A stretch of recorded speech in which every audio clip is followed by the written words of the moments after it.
I just found a new way to 3D print.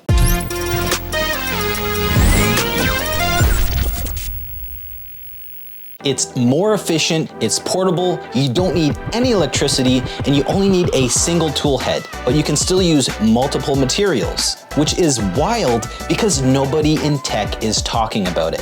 You could do it on the couch, you could do it while watching TV, you could do it while doing something else. No slicer, no firmware updates, no failed prints at 3 a.m., and somehow it just works. So yeah, I'm talking about crochet.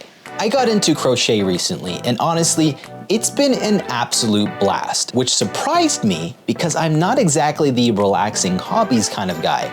I sit in front of a computer all day for work, and then I sit in front of a computer for my hobbies. And then I wonder why I can't see more than 2 feet away and have the posture of a question mark.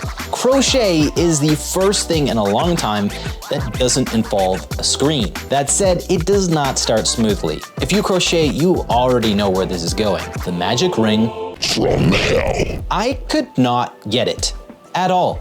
I watched videos, I paused them, I rewound them, I slowed them down, still wrong. I had failed magic rings, and then I had almost magic rings, and then I had rings where the tension got so tight that I basically crocheted a singularity. For me, learning how to crochet is like learning how to use chopsticks for the first time, except you aren't just shoving food in your face, you're making art. Eventually, I made an object, an ugly bunny. And I mean ugly in only a way that a creator can appreciate. After that, a dragon, which somehow turned out better and worse than I expected. And then a hat. It's not mine, it's a gift. I even made a sad Christmas stocking. And that's when it clicked. This is just manual 3D printing.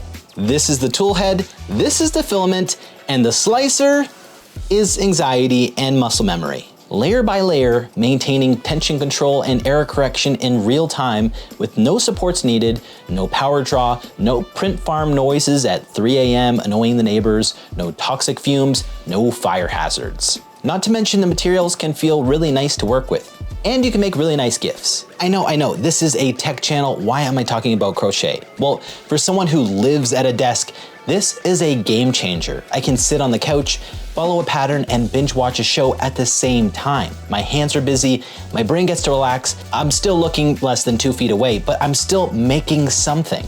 I still love 3D printing, I still love tech, I'm still gonna play my Steam Deck on the couch, but it turns out sometimes the most advanced workflow is one that just lets you unplug. So yeah, I didn't have a revolutionary new manufacturing process for you. I just found crochet. And honestly, it's pretty fun. Make sure to like and subscribe if you want to see more stuff that I create, tech and maybe more crochet stuff. I'll see you in the next one.